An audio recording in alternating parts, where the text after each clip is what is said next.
제사와 기독교라는 제목으로 저와 여러분들이 함께 은혜를 나누겠습니다. 제목을 같이 한번 따라서 하시겠습니다. 조상 제사와 기독교, 성경적인 관점에서 이러한 제사와 우상 숭배, 조상 제사가 얼마나 하나님이 진노하시며 얼마나 싫어하는가를 성경은 우리에게 분명히 말씀해주고 있습니다. 자, 오늘도 승리하셨습니다. 옆사람 오늘도 승리했습니다. 우리는 보배롭고 존귀하고 사랑스러운 자입니다. 할렐루야. 하나님은 우리를 그냥 보시기에도 아까울 만큼, 눈에 넣어도 아프지 않을 만큼 우리는 우주보다도 존귀한 예수님의 짤인 것입니다. 할렐루야. 수천억 수천조보다도 주의 귀한 보혈의 핏값으로 산 하나님의 거룩한 자녀와 백성이라는 사실 꼭 믿으시기를 주의 이름으로 축원합니다.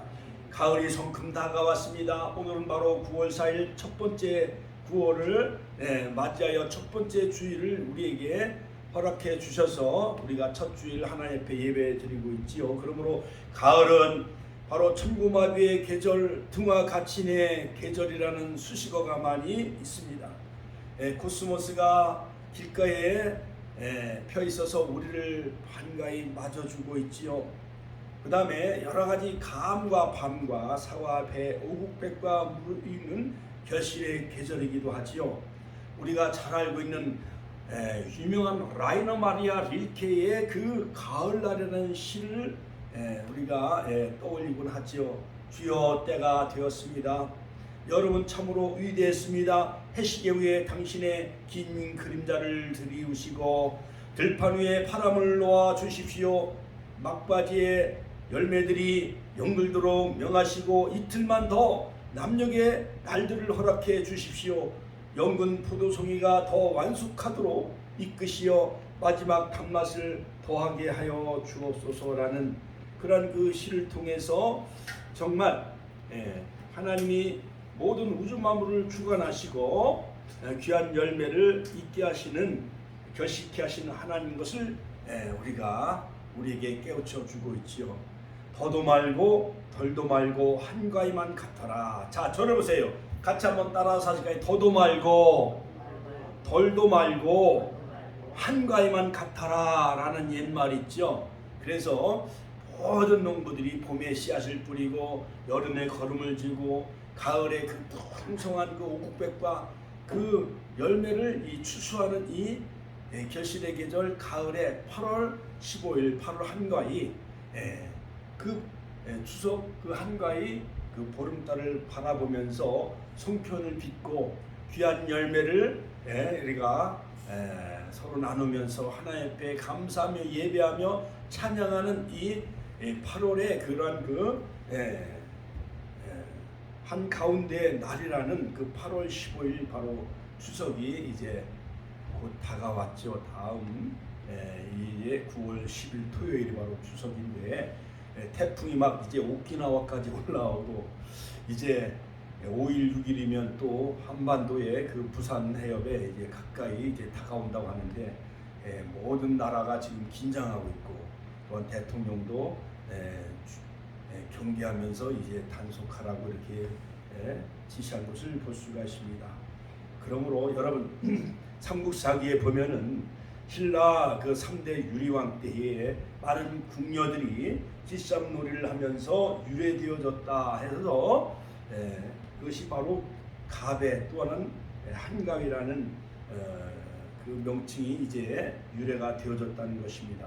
그래서 진 팀은 송편을 만들어서 이긴 팀에게 이렇게 대접을 하면서 길쌈놀이를 하면서 이제 한 달 동안 그들이 길쌈놀이 하면서 이제 끝나는 날, 그날이 바로 8월 15일, 그날을 바로 가배 또한 한가위라고 했다는 것입니다.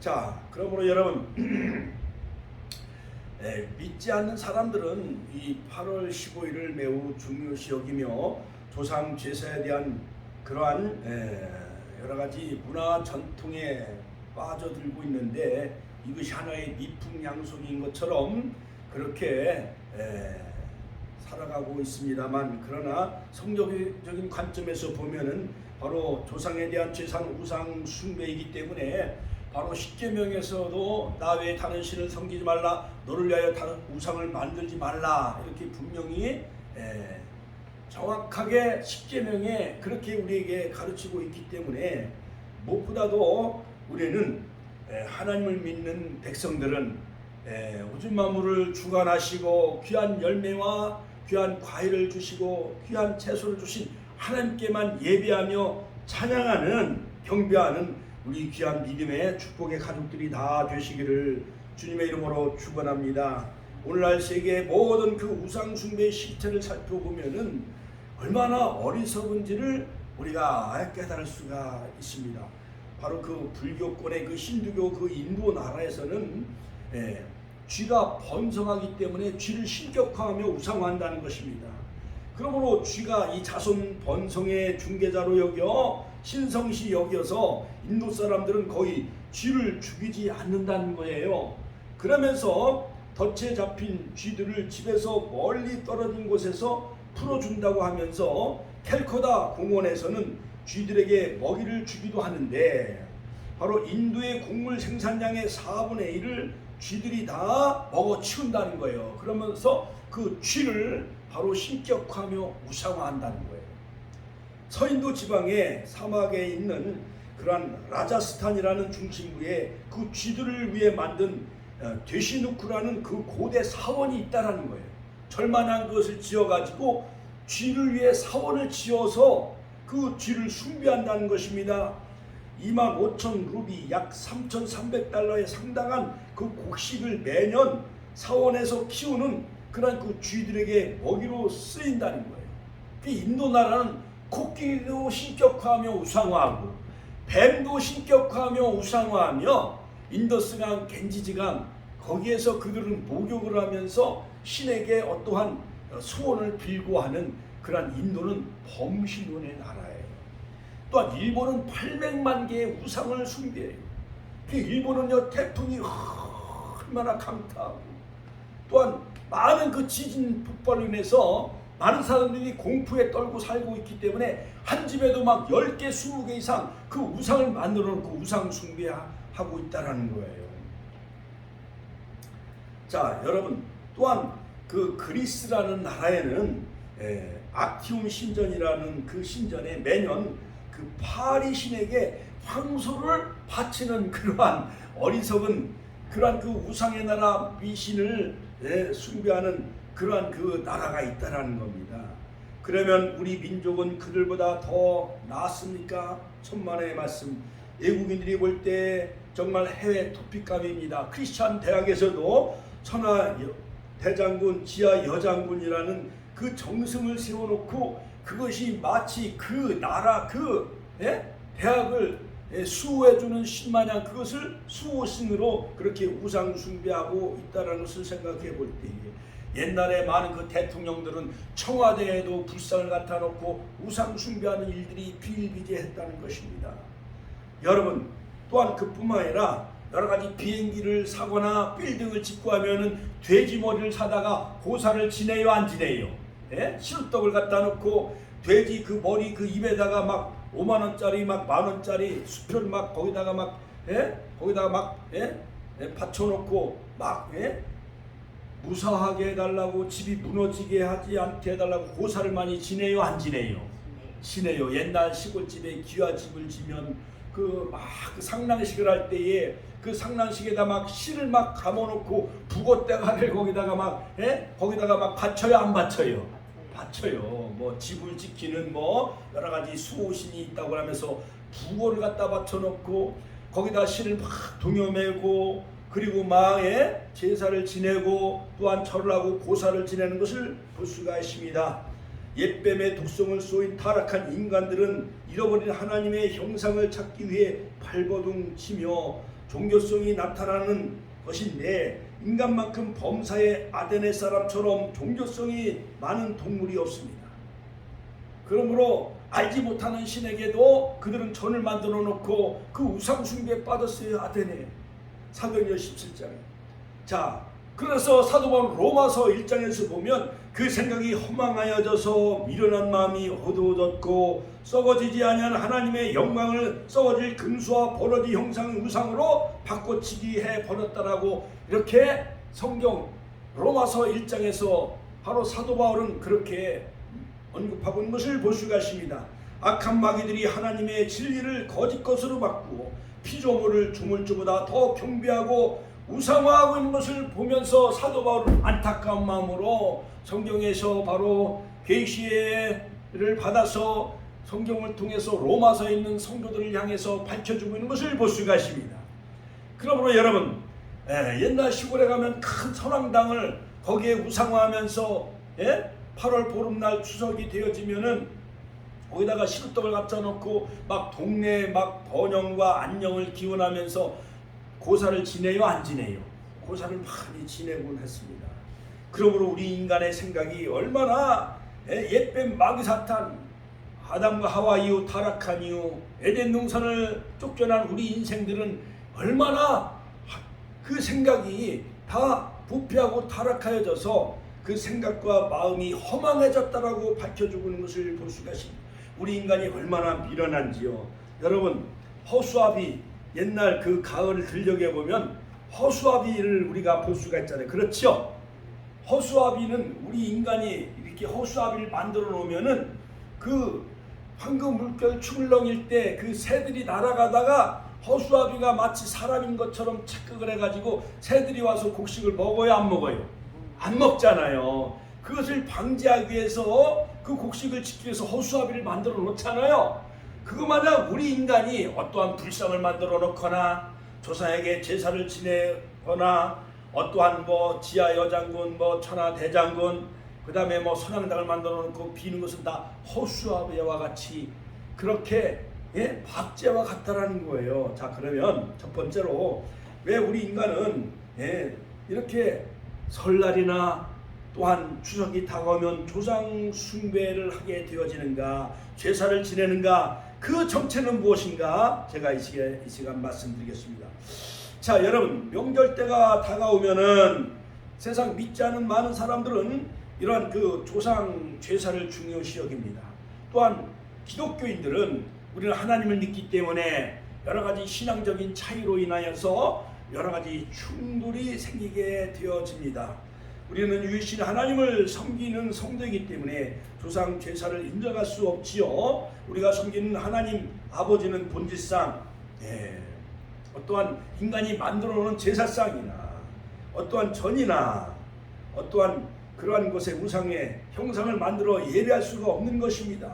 그러므로 하나님 한 분 외에는 다른 신을 섬기지 말고 다른 우상을 만들지 말라라고 십계명 출애굽기 20장에 분명히 우리에게 말씀해 주셨습니다. 할렐루야, 할렐루야. 그러면 우리는 믿지 않은 사람들처럼 제사상을 차리거나 어떠한 지방을 쓰거나 어떠한 향을 피우거나 절을 하는 것들은 우리는 삼가해야 될 줄로 믿습니다. 할렐루야, 할렐루야. 우리의 예배를 받으실 분은 오직 하나님 한 분인 뿐입니다. 할렐루야. 자, 그러므로 그 외 어떤 존재라도 예배와 경배의 대상이 되어서는 안 되는 것이죠. 그러므로 해마다 명절이 다가오면은 차를 지내고 성묘를 하는 것이 우리의 민족의 전통적인 그러한 그 관습으로 여겨져 왔습니다. 한국이 복음이 들어오기 전에는 고려 천년 동안 다 불교에 찌들었던 민족이에요, 우리나라. 그리고 1392년 태조 이성계가 조선이라는 나라를 세워가지고 성리학 유교를 받아들여가지고 숭유 억불 정책을 펼쳐요. 불교는 억압하고 유교를 장려하면서 정도전이 한양을 수도로 옮기고 모든 그 건국이념과 그러한 그 모든 나라의 정책을 다 정도전이 다 집대성하게 되어지지요. 경국대전을 만들게 되어져 가지고 그래서 그들은 그러한 그 조상들에게 유교를 장려하고 조상에게 그러한 그 제사를 지내므로 부모에게 효도하고 나라에 충성하는 이러한 애국심을 불러일으키게 만들었던 것이었습니다. 자, 그러므로 이런 점에서 우리 기독교인들은 조상 제사에 대한 분명한 성경적인 그런 관점과 태도를 가지고 있어야 믿지 않는 사람들이 우리에게 질문해 올 때 바로 성경에서 우리가 분명히 알고 그들에게 가르쳐 줘야만 그들이 회개하고 바로 예수 믿게 되어지는 줄로 믿습니다. 할렐루야. 자, 그러면 조상 제사의 숭배의 목적은 뭐냐? 조상에게 제사를 지내는 그 목적은 뭐냐? 자, 조상 제사에 심혈을 기울이는 데는 목적이 있다는 것입니다. 이 목적이 또한 조상 숭배의 사상으로 발전되어졌는데, 자, 그래서 우리 민족에게 깊은 뿌리를 내리게 되어져 있는데 그 이유는 뭐냐? 첫째로 바로 이 조상의 그 제사는 효의 연장사상이라고 그들이 믿고 있는 거예요. 효의 연장사상. 즉 효의 근본 정신은 보답과 보온으로 볼 때 낳아주고 길러주고 뒷바라지 해준 그 부모는 살아계실 때뿐만 아니라 죽어서까지도 그 묘를 중요시 여기고 제사를 지내야 된다라는 효의 연장사상에서 유래가 되어진 것입니다.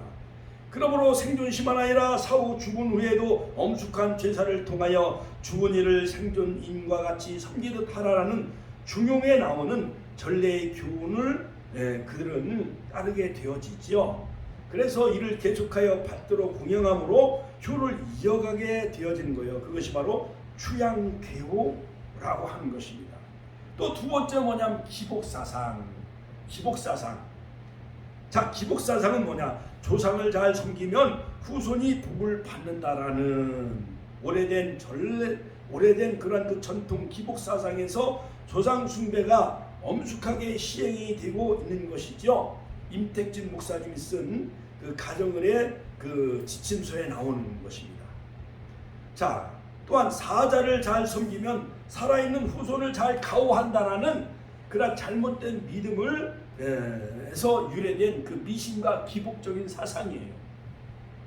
또한 조선시대 유명한 학자인 이율곡 선생님은 제사는 다분히 어떠한 윤리적인 차원을 뛰어넘어 종교성을 지닌 조상 신에게 그 숭배하는 것이다 라고 이율곡 선생이 말했기 때문에 바로 이 모든 것은 다 그들이 현고처사 부군 신이 그 신이 조상신이여 이 제사상에 내려오셔서 여기서 좌정하셔서 조상신이 오셔서 이 음식을 잡수시고 후손들에게 복을 주옵소서라는 그러한 그 우상 숭배예요. 같이 한번 따라서 하실까요?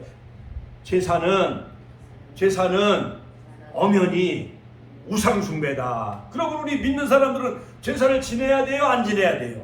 우리는 그것은 지내면 하나님의 진노를 사고 나는 질투하는 여호와다. 출애굽기 20장에 분명히 말씀해 주고 있죠. 그러므로 우리가 제사상을 차릴 때 보면 뭐 홍동백서, 뭐 좌포우회, 그러니까 붉은 것 배추하고 사과는 동쪽에, 그 다음에 뱀과 밤과 그런 배 같은 것을 깎으면 하얗잖아요. 그런 서쪽에다 놓고 좌포우회, 포는 좌측에, 오른쪽은 해. 뭐 여러 가지 그런 그 어떠한 절차와 그러한 그 제사상 차리는 그런 그 의식이 또 나름대로 있긴 있어요. 그래가지고 옛날에 그 저도 큰 집에 한번 따라가 보니까 대문을 활짝 열어놓고 그 다음에 빨랫줄을 걷어라. 조상신이 오다가 빨랫줄에 걸리면 위험하니까 빨랫줄을 다 걷어라. 그렇게 하더라고요. 대문을 활짝 열으라고. 왜냐? 조상님이 오시기에 그 대문을 잠궈 놓으면 못 들어오니까. 그래가지고 잡숫게 이렇게 또 마루에 나와서 이렇게 먼 산을 또 바라봐요. 이렇게 마당을 이렇게 쳐다봐요. 그래놓고 또 뭐 이렇게 수저를 몇 번 이렇게 들었다 올렸다 또 내려놓기도 하고 거기다 또 술도 따라 드리고 또 밥 이렇게 뚜껑을 또 열어놓기도 하고. 그러니까 저 안동에 있는 그 유성룡 그 대도로 내려오는 그 양반집은요, 그 며느리들이요 막 1년에 막 8대 조상, 10대 조상 뭐 1년에 막 10번, 20번을 제사를 지낸다는 거예요.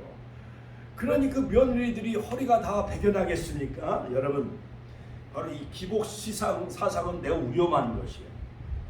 바로 효는 살아계실 때 효를 해야 되는 거예요. 할렐루야. 같이 한번 따라서 할게요. 부모님은 살아계실 때 효도해야 된다. 또 세 번째는 뭐냐? 사자 공포의식. 이것은 뭐냐?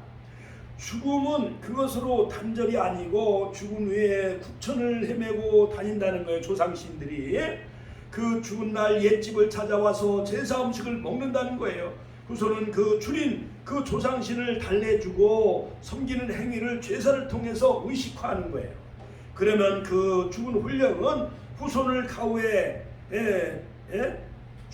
주는데, 그러므로 그 훈령을 기일이나 여러 가지 설날이나 추석 때 그 제사 음식을 바쳐야만 그 죽은 훈령이 와서 그것을 음식을 먹고 후손들에게 복을 주고 가후해 주고 한다는 거예요. 그렇게 제사를 지내지 않으면 공포의식, 행여나 해코지를 할까봐 이러한 공포와 두려움 때문에 어쩔 수 없이 마지못해 제사를 지내는 사람도 없잖아 있다라는 것입니다. 이것이 바로 사자 공포 의식 때문에 그런 것입니다. 이처럼 조상 제사는 부모를 기림과 동시에 조상 숭배의 사상도 있겠지만, 조상 제사를 잘 지내면 자신의 삶에 여러 가지 복을 받고, 또한 제사를 지내지 않거나 조상을 노하게 하면은 기복적 민간 신앙 때문에 화와 여러 가지 재앙과 두려움이 후손들에게 해코지하고 임하기 때문에, 그 공포의식 때문에 어쩔 수 없이 그렇게 제사를 지내는 사람들도 많이 있다는 것입니다. 여러분, 그러나 효도는 살아계실 때 바로 부모에게 마음을 편안히 해드리고 좋은 옷도 사드리고 좋은 음식도 잘 해드려서 살아계실 때 부모에게 효도하는 우리 축복교회 성도님들이 다 되시기를 주의 이름으로 축원드립니다. 할렐루야. 그러므로 가만히 보면 제사를 드리는 것은 효도가 아니라 순전히 자기의 이익을 위해서, 기복신앙 때문에, 사자 공포의식 때문에, 그런 것 때문에 그렇게 어쩔 수 없이 제사를 지내는 사람들이 많이 있다는 것입니다.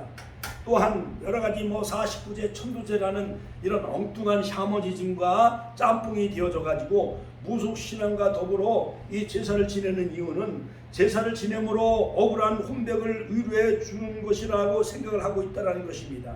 자기의 수명을 다 살지 못하고 여러 가지 교통사고 당하고 그 다음에 요절하고 여러 가지 혈안간 돌아가시고 그런 분이 있다고 한다면 그 훈령들이 하늘에 가지 못하고 구천을 맴돌고 있다라는 거예요.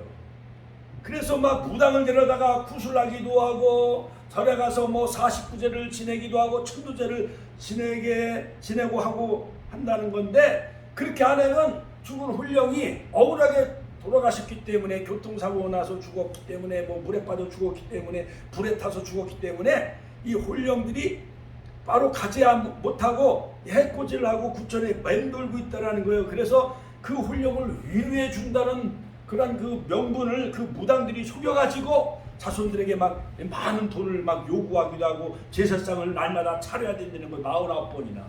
그러니 그 엄청난 돈을 사기쳐가지고 무당이나 이러한 자신들이 그렇게 유혹을 하고 있다는 거예요. 그런 유혹에 여러분들 넘어가지 않기를 주의 이름으로 축원합니다. 또한 장례식장에 가면 문상을 하게 되어지는데 상주에게 막 엎드려 절을 하잖아요. 그렇죠? 제사상을 차려놓고 죽은 그 영정사진 앞에 막 엎드려 절을 하기도 하고 상주에게 절을 하기도 하잖아요. 그렇죠? 우리는 절대 장례식장에 가서 그 영정 앞에 절을 해서는 안 됩니다. 또한 상주에게는 물론 살아있기 때문에 우리가 맞절도 하고 또한 인사도 해야 되겠지만은, 바로 이 상주는요, 비록 어릴지라도 그 가문에 복을 줄 수 있는 조상신이 그 상주에 깃들여 있다는 거예요. 조상의 모든 그러한 혼과 정신이 상주에게 깃들여 있다는 거예요. 그렇기 때문에 상주는 모든 조상을 대표한다라고 하여 상주에 같이 상주와 맞절하고 하는 그런 풍습을 우리가 볼 수가 있습니다. 또한 두 번째, 조상 제사의 유래는 뭐냐? 그럼 왜 이렇게 제사를 지내야만 되어졌는가? 그 역사적인 유래를 살펴보면, 유교는요 13세기 고려 말에 성리학과 더불어 들어왔는데 사당을 짓고 의식을 갖게 되어집니다. 자, 그래가지고 공자가 만들어 놓은 이런 그 유교 사상인데, 그 유교 사상이 13세기 그 안양에 의해서 이제 우리 조선 나라에 이것이 이제 들어오게 되어졌는데, 고려는 1000년 동안 다 불교가 지배하고 있었어요.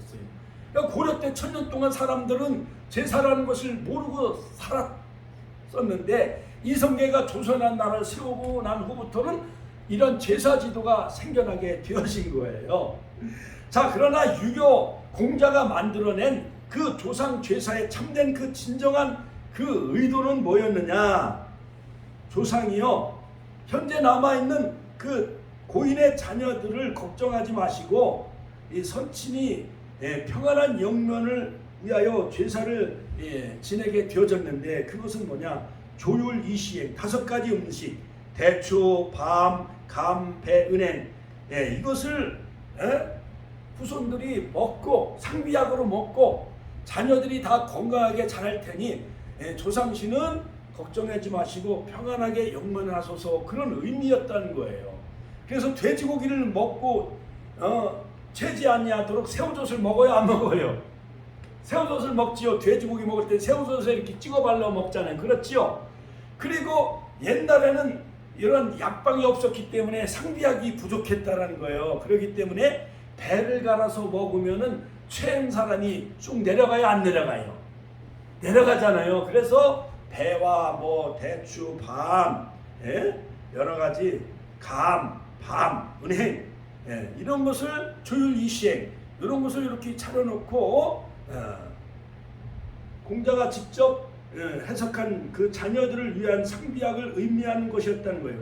고인이 남겨두고 간 자녀와 손자들이 고인이 돌아가셨어도 이 5가지 상비약으로 걱정 없이 잘 지낼 수 있으니 걱정하시고 평안히 영면하십시오 라는 뜻으로 제사상에 올려놓게 되어졌는데, 이것이 샤머니즘, 여러가지 애니미즘과 더불어 무속신앙과 짬뽕이 되어져 가지고 오늘은 그것을 제사상을 차려놓고 조상신을 그렇게 신격화하고 우상화하는 이러한 것으로 이것이 문화적으로 이렇게 뿌리내리게 되어졌다는 것입니다. 자, 우리나라에 들어온 이 샤머니즘에 의하면 바로 이 유교의 그 제사 제도, 이것이 우리나라에 들어오면서 유교의 본질을 흐려뜨리고 샤머니즘, 무속신앙으로 변질되고 말았다는 거예요.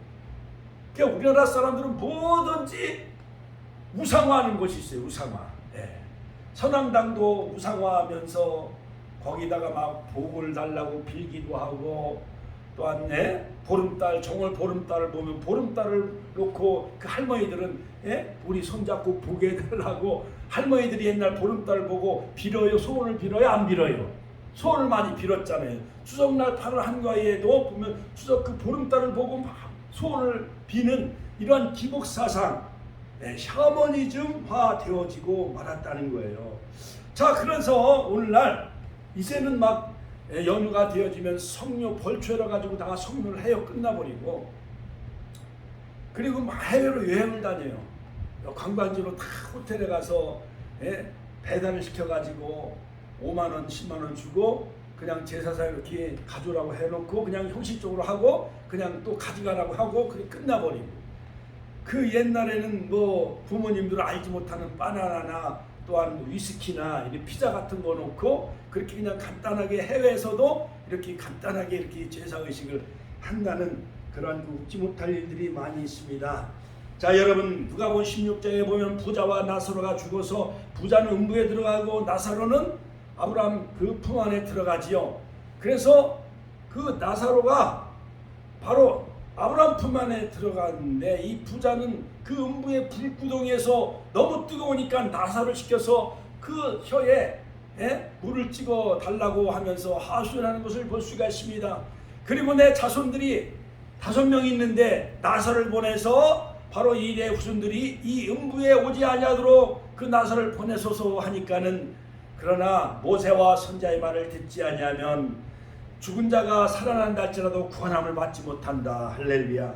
그러므로 여러분, 성경에서 분명히 밝혀주고 있는 것은 뭐냐? 기독교에서 조상제사를 금지하는 그 이유는 무엇이냐? 자, 그러므로 여러분, 죽은 사람은 이 땅에 후손과 다시 소통할 수가 없는, 오고 갈 수가 없는 거예요. 죽은 사람이 우리 인간에게 복을 줄 수가 없는 거예요. 할렐루야. 그러므로 이미 죽은 영혼들은 믿으면은 천국에, 믿지 아니하는 사람은 지옥에 가 있기 때문에 모든 그 죽은 사람의 모든 권한은 하나님 손에 달려 있다는 사실을 믿으시길 주의 이름으로 축원합니다. 할렐루야. 자, 많은 그 무당들이 구술하면서 그 다음에 잘못 알고 있는 믿지 않는 많은 사람들은 구술하거나 또한 우상 숭배하거나 그러한 제사를 지내게 하게 되어지는데, 이것은 사실은요 조상신이 내려오는 것이 아니라 요한계시록 20장에 보면 그러한 온 천하를 꿰는 자, 이사야서 14장 14절에 보면 타락한 천사 루시퍼 마귀사탄이 같이 한번 따라서 마귀사탄 귀신이 이러한 조상 제사라는 것을 가장하여 그 마귀가 내려와 갖고 그 모든 후손들을 다 유혹하고 미혹해 가지고 그들을 다 지옥으로 끌고 가기 위해서 그렇게 가장하게 되어진다는 거예요. 우리는 이러한 잘못된 그러한 그 제사 제도나 우상 숭배에 절대로 빠지지 마시길 주의 이름으로 축원합니다.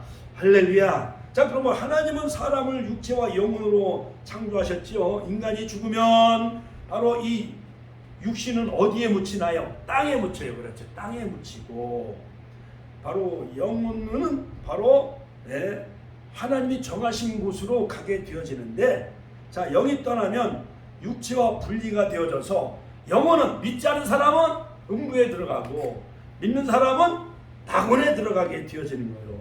그래서 예수님은 요한복음 14장 6절 나는 곧 길이요 진리요 생명이니 나로 말미암지 않고는 아버지께로 올 자가 없느니라. 할렐루야. 요한복음 11장 25절 나는 부활이요 생명이니 나를 믿는 자는 죽어도 살겠고 무릇 살아서 나를 믿는 자는 영원히 죽지 아니하리라. 할렐루야. 하나님께 영광의 박수 올려드립니다. 할렐루야. 자, 그러므로 예수님을 믿고 죽은 자가 천국으로 가고 단 하나는 바로 이 구원의 길인 예수님을 모르고 사는 사람은 천국으로 갈 수가 없는 거예요. 그러므로 절대로 사람이 죽은 후에 그 영혼이 구천을 떠들거나 맴도는 것이 아니에요. 무당들이 다 속이는 거예요. 점쟁이들이 다 속이는 거예요. 음식을 차려놓으면 조상신이 와서 먹는 것이 아니라 마귀사탄 귀신이 유혹을 해가지고 죽은 자의 영을 가정해가지고 바로 후손들에게 복을 주기보다는 저주와 화를 주어 지옥으로 가게 만드는 거예요. 그러므로 여러분 자손들은 절대로 제사를 지내지 말기 주의 이름으로 부탁을 드립니다. 우리 아버님도 마지막 때 우리가 전도에 가서 제가 전도해서 다 어머님과 함께 교회 다니다가 내가 죽으면 기독교식으로 찬송하고 예배하라, 천송 한송 예배를 드려달라, 내가 죽으면 절대로 제사를 지내지 말라고 이렇게 유언하고 아버님도 천국에 가셨어요. 어머님도 다 우리 충남노회장으로 또한 서울에 있는 축복교회 목사님이 다 오셔서 다 녹화해가지고 다 카메라로 촬영해갖고 동영상으로 다 해가지고 마지막 장례식을 은혜스럽게 마치고 하나님 나라 가셨어요. 할렐루야. 할렐루야. 여러분들도 다 주의 목사님 모시고 다 인종 예배, 다 여러분 입관 예배, 하관 예배 다 드리시고 아름다운 찬양과 예배 가운데 하나님 나라 가시기를 주의 이름으로 축원합니다. 할렐루야. 그러면 두 번째, 조상신에게 제사하는 이유는 귀신과 교제하는 거예요. 오늘 본문 바로 고린도전서 10장 20절에 보면 대저 이방인의 제사하는 것은 귀신에게 하는 거예요. 누구에게 하는 거예요? 조상신에게 하는 것이 아니라 귀신에게 하는 것이요 하나님께 제사하는 것이 아니니. 그건 일반 사람들이 제사상 차려놓고 절을 하는 것은 조상신에게 하는 것이 아니라 귀신에게 하는 것이고 하나님께 하는 것이 아니다. 나는 너희가 귀신과 교제하는 자 되기를 원치 아니하노라. 사도 바울은 고린도전서 10장 20절에 분명히 밝혀주고 있습니다. 사도 바울은 제사에 대해서 명확하게 말씀해 주고 있습니다. 하나님께 드리지 않는 우상에 대한 모든 제사는 모든 귀신에게 드리는 제사인 것입니다. 죽은 자들 위해서 제사를 드리면 그것이 곧 귀신과 교제하는 거예요. 여러분, 도박하는 사람은 도박하는 친구들과 교제하면은 그 친구 따라 어디로 가요? 도박장에 가잖아요. 그렇지요? 화투하는 사람은 화투하는 친구들과 따라서 또 경로당에 가면 또 잘못된 친구 만나면 그렇게 도박하고 화투하잖아요. 또 술 친구들과 교제하면은 그 술 친구 따라 또 어디로 가요? 술집으로 가잖아요. 그것처럼 여러분, 예? 모든 제사는 귀신에게 하는 것이에요. 그러므로 우리는 하나님의 백성이기 때문에 오로지 신부된, 바로 우리 축복의 모든 신부된 자들은 등불을 예비하며 혼인잔치에 참여하는 신랑 되신 주님을 맞이하기에 등과 기름을 밝히는 신부된 교회가 되시기를 주님의 이름으로 축원합니다. 왜 그러느냐? 우리 기독교인들은 성만찬을 하잖아요. 부활절과 성탄절, 추수감사절 때는 주의 살을 떼며 마태복음 26장 또한 우리는 주의 피를 상징하는 포도주를 그것을 기념하며 또한 주의 성찬에 참여하기 때문에 우리는 하나님께만 예배하며 주의 성찬식에 참여하기 때문에 주님의 살과 피를 나누는 성만찬에 우리가 동참하기 때문에 주님과 교제하는 자가 되어져야 되는데, 그러니까 교회에 와서는 성만찬도 하고 예배드리고 기도도 하고 그러다가 또 세상 가면 술집에도 가고 도박장에도 가고 또한 여러 가지 추석날 설날 되면 또 제사에 참여하는 그런 흐리멍텅한 라우디아 교처럼 그렇게 흐리멍텅한 사람 되지 않기를 주의 이름으로 축원합니다. 할렐루야. 출애굽기 20장 3절에 보면 나 외에 다른 신을 내게 있게 말지니라. 분명히 십계명에서 우리에게 말씀해 주고 있습니다. 그러므로 이 제사라는 용어는 뭐냐? 두려워한다는 걸 두려워한다. 제사 때 지방을 쓰지요. 현고 학생 부군 신이라고 쓰는데 여기 신이라는 것은 조상신이 앉아있다라는 거예요. 그 떡국이나 햇국식 햇살로 음식을 만들어 놓고 사과, 배, 포 이런 과일 갖다 차려 이렇게 바치는 것은 조상신이 내려와서 이 음식을 잡숫고 후손들에게 복을 주옵소서. 이것은 바로 종교 행위며 이것은 우상 숭배예요. 할렐루야. 할렐루야. 또 의패를 모셔놓고 향을 피우지요. 옛날에 돌아가시고 나면 그 마루 같은데 이런 지청이라든가 그걸 지청이라고 그래요. 상만 같은 거 이렇게 광목천으로 만들어 놓고 거기다가 영정사진 올려놓고 촛불을 밝혀놓고 조석으로 음식을 떠나요, 안 떠나요? 그게 여러 가지 번거로웠어요, 안 번거로웠어요? 번거롭지. 우리 권사님들 이게 다 우상 숭배인 거, 귀신에게 이것은 귀신을 이롭게 한 거기 때문에 이것은 우상 숭배가 되어지는 거예요. 그러므로 여러분 이 종갓집에 여러 가지 많은 재앙이 내리는 이유가 그거예요. 종갓집은 멧돼죠 막 3대 4대 막 제사를 다 지내 막 되잖아요. 그래 영적으로 보면 혼란스러운 일들이 종갓집에 많이 생겨나게 되어집니다. 자, 그러므로 여러분 누구의 다스림을 받고 싶습니까? 하나님, 성령님 또한 예수님으로부터 우리가 늘 은혜와 복을 받아야 되지. 믿지 아니하는 그 귀신, 사탄, 루시퍼 이런 악한 영에 의해 다스림을 받지 않기 위해서는 제사를 물리쳐야 되는 거예요. 우상숭배를 피하라. 오늘 고린도전서 10장에 보면 우상숭배를 피하라. 사도 바울은 분명히 말씀하고 있습니다. 자, 그러므로 여러분 우상숭배하는 자들은 요한계시록 21장 8절에 보면 그 결과는 어떠하느냐. 요한계시록 21장 8절에 보면 믿지 아니하는 자들과 같이 한번 따라서 하시겠어요? 믿지 아니하는 자들과 흉악한 자들과 살인자들과 행음자들과 술객들과 우상숭배자들과 모든 거짓말하는 자들은 불과 유황으로 타는 못에 지옥에 참여하리니 이것이 둘째 사망이라. 우리가 죽으면 끝나는 것이 아니라 다시 백보자 심판에 죽은 사람도 다시 살려가지고 하나님이 다 생명책에 기록된 대로 우리는 다 생명책에 기록된 자가 되어져야 돼. 행위책에 기록된 자들은 다시 백보자에서 두 번째 심판해가지고 영원히 꺼지지 않은 불못에 그들을 쳐넣는다는 거예요. 그러므로 여러분 바로 이 우상숭배가 하나님이 가장 싫어한다는 것을 여러분 꼭 아시기를 부탁을 드립니다. 할렐루야, 할렐루야. 자, 그러므로 여러분 옛날에 석가가 어느 그 시골길을 걸어가고 있었다는 거예요. 근데 그 과부가 슬퍼하며 막 울고 있었다는 거예요.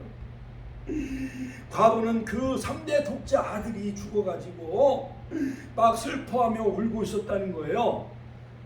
그래서 이 석가가 지나가는데, 석가님, 우리 3대 독자 아들이 죽었으니 이 아들을 살려달라고 막 애원하기 시작을 했다는 거예요. 그래서 그 석가가 뭔 얘기했냐면, 그럼 이 동네 저 동네 다 돌아다니면서 조상을 치르지 않은 집에 가서 그 쌀을 갖다가 죽을 쑤어서 이 3대 독자 아들에게 먹이면 이 아들이 살아난다라고 그렇게 얘기를 했다는 거예요. 그래서 이 과부가 온 동네를 다니면서 혹시 죽은 조상 돌아가지 않았습니까? 했더니 뭔 얘기요? 엊그저께 우리 할아버지가 돌아가셨어. 저 동네 가서 우리는 벌써 부모가 다 돌아가셨어. 그러니까 그 집집마다 조상이 안 돌아가신 집이 있을까요? 없을까요? 없지요. 그러니까는 이 과부가 돌아와서 저녁에, 석가님, 조상을 치르지 아니한 집이 없습니다. 나는 어떻게 합니까? 그러니까 운명입니다 하고 돌아갔다는 거예요. 그 독자들 살렸어요? 못 살렸어요? 못 살렸다는 거예요. 그러나 예수님은 누가복음 7장 14절에 보면 나인성 과부의 아들이 있었어요. 막 해녀가 막 나가는 거예요. 운구가 딸랑하면서 이제 가면 언제 오라 하면서 그 막 나인성 과부의 아들이 슬퍼하며 울기 시작을 했습니다. 근데 예수님과 제자들이 딱 하면서 멈춰라! 이 행렬을 멈추게 하셨어요. 관뚜껑 운구를 열어라! 딱 열었어요. 하면서 이 청년아 일어나라! 같이 한번 따라서 청년아 일어나라 하니까 그 나인성 과부들을 살렸을까요? 안 살렸을까요? 예수님은 살렸습니다. 할렐루야. 하나님께 영광의 박수 올려드립니다.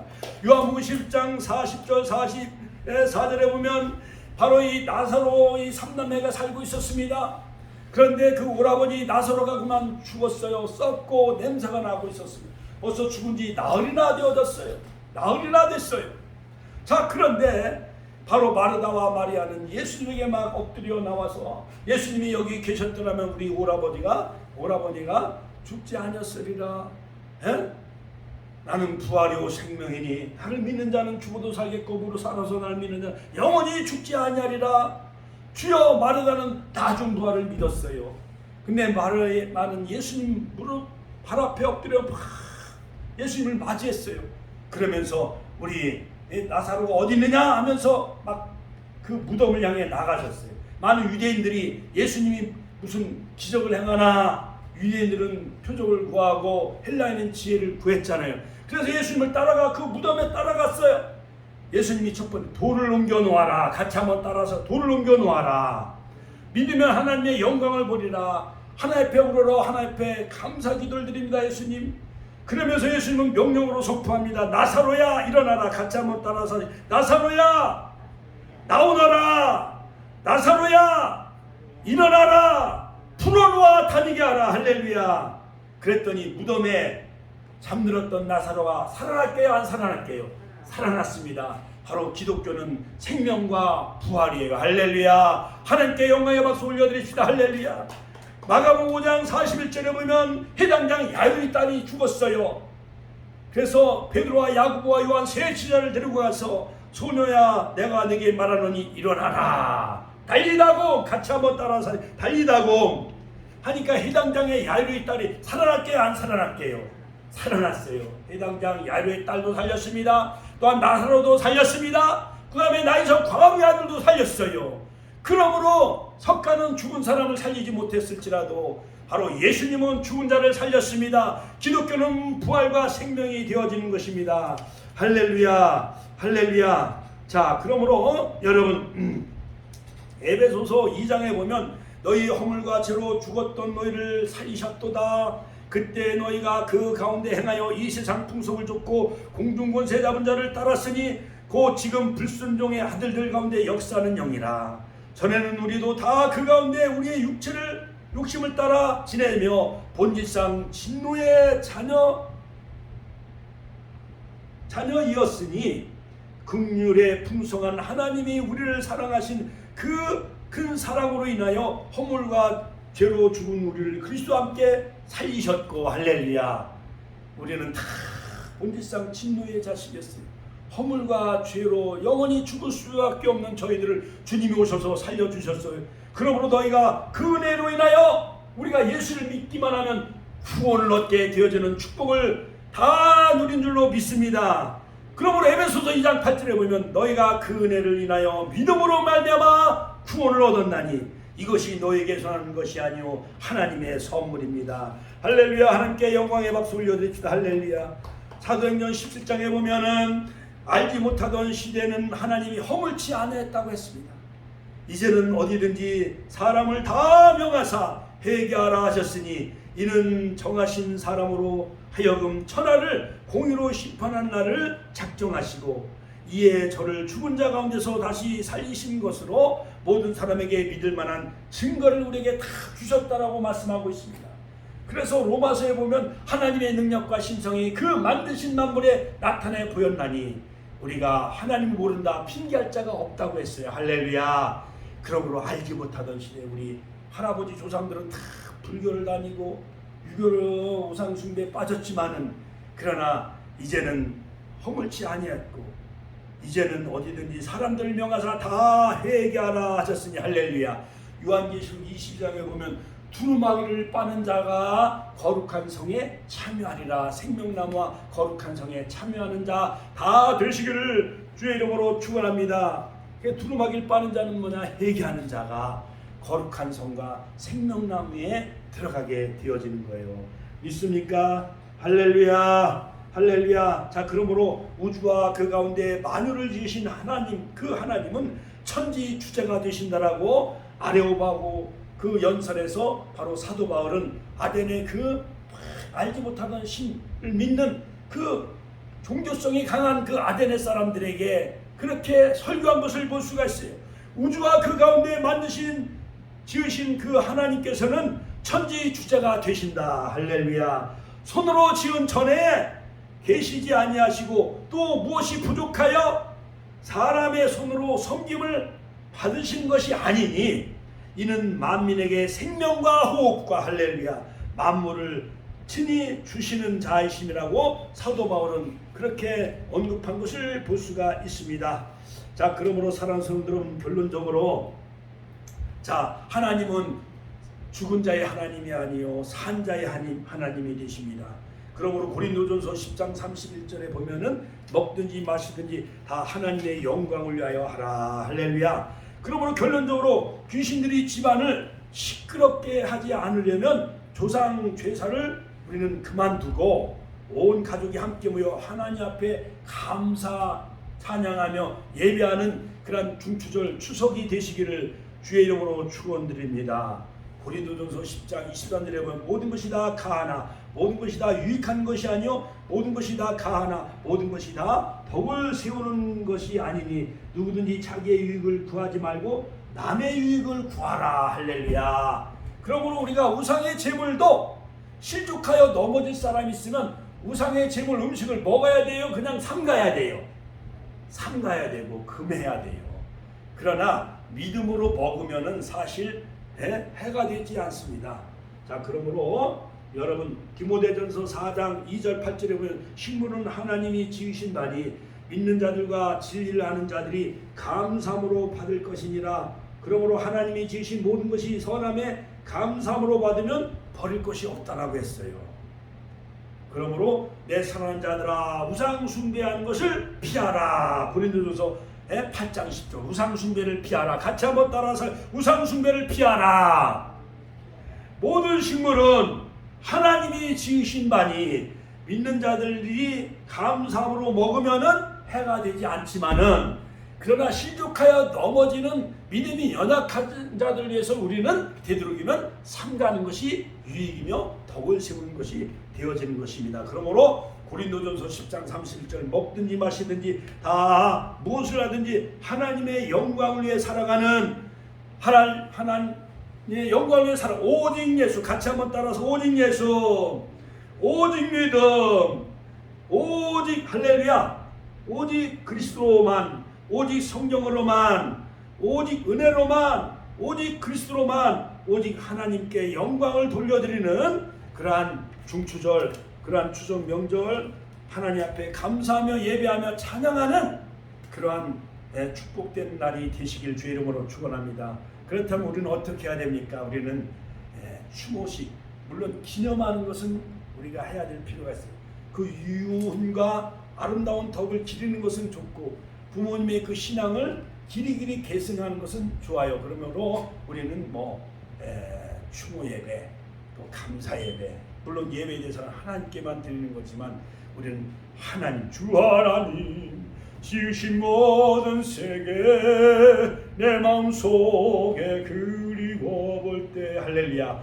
지금까지 지내온 것 주의 크신 은혜라 할렐루야. 하나님께만 예배하며 부모님이 남기고 간 아름다운 그 신앙의 유산의 발자취를 길이길이 우리가 빛내며 보존하는 것은 우리 후손들이 해야 될 몫입니다. 할렐루야. 그리고 우리 자손들에게도 아름다운 그 성경과 신앙의 유산을 물려주시는 귀한 우리 축복의 권속과 한옥들이 다 되시기를 주님의 이름으로 축원합니다. 축원합니다. 주여 한번 친애 통으로 기도하겠습니다.